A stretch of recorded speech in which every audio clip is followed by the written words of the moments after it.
All right, hello YouTube. I don't know what to say. How do I address them?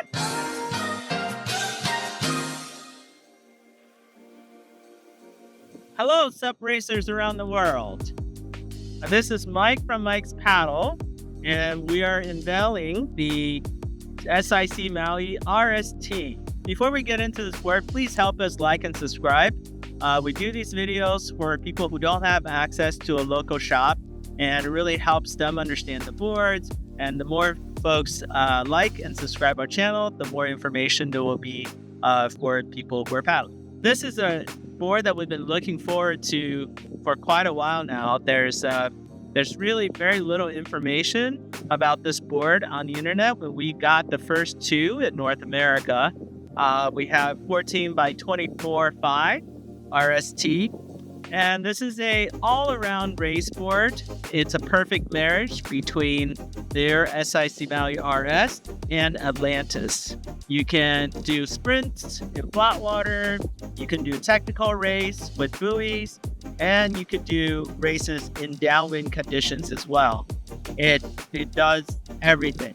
We're really impressed with this board. We've been looking forward to it for quite a while. So we're going to give you our honest review.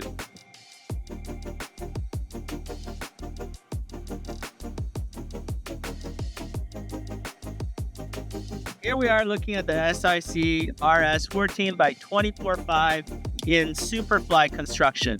And this is their carbon construction, carbon sandwich, really strong, really light.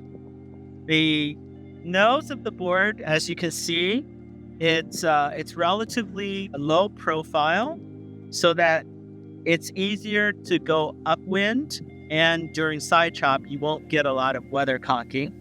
In the very front of the board, you'll see that it has actually a displacement hull nose, and that's really made for going through chop and with a progressive rocker so that it won't curl when you downwind.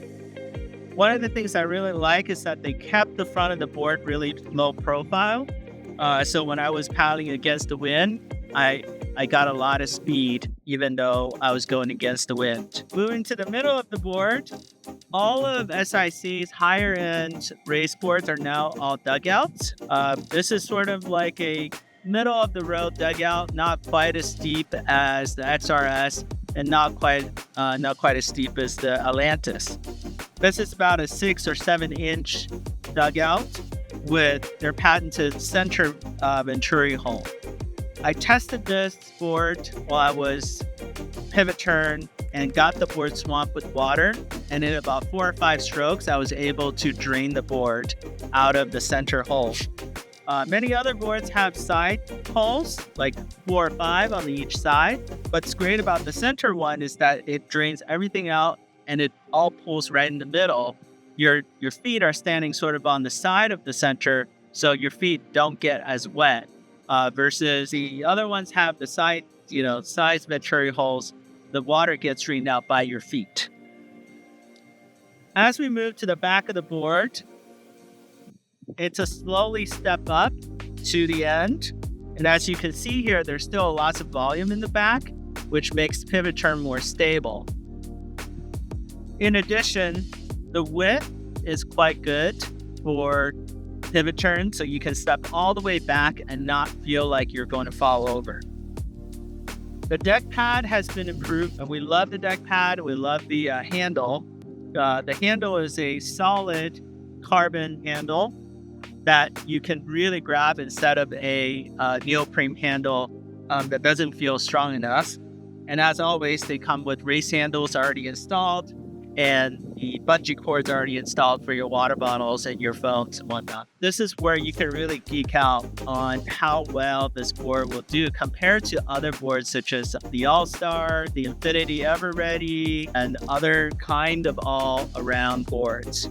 The SIC came out of Maui, which is really known for their windy condition and for their downwinding capabilities. And they're really known for having a really great plating hull. Now, the plating hull is weird for people to think about because it's really came from the surf world.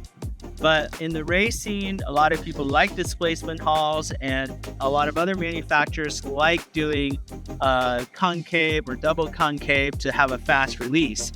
What I like is the simplicity of SIC Maui having a planing hull. In the front, they have a displacement hull, and you can see the ridge here. In the middle is the Venturi hull, quick draining, and in the back is just a very slight concave in the middle to the end. Now, when I was paddling, as you can see over here, I was able to sprint up to 7 miles per hour. I'm generally a 4 miles per hour to 6 mile per hour racer. I've rarely been able to paddle more than an hour above 6 miles per hour. So it was pretty surprising to me that I could paddle up to 7 miles per hour just sprinting, especially on a planing hull. And sometimes folks paddle planing hull race boards may not understand this, but the perceived speed is not as fast because you're pushing on the surface of the water instead of driving the boards through. So it feels a little bit slow. It feels like you need to get a lot of motion to get the board up on top of the water. But in fact, you're actually going pretty fast. So I'd highly recommend you test out this board and use a GPS so that you understand how fast you're actually going. Where this board really shines is going to be in downwind and choppy conditions, wavy, side chop, all kinds of bumpy conditions. It's going to feel much better than your average all-around race board.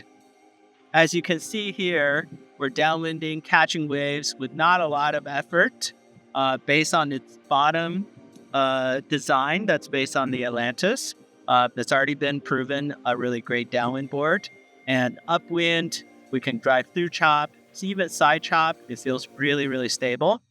For me, the 14 by 24.5 is a perfect board for me. I'm 175, 5'4".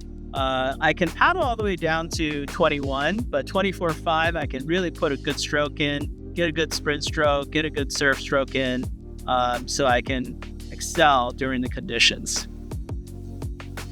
Thank you for watching our video. Make sure you like and subscribe. And if you have any questions about the board, please email us at info@mikespaddle.com.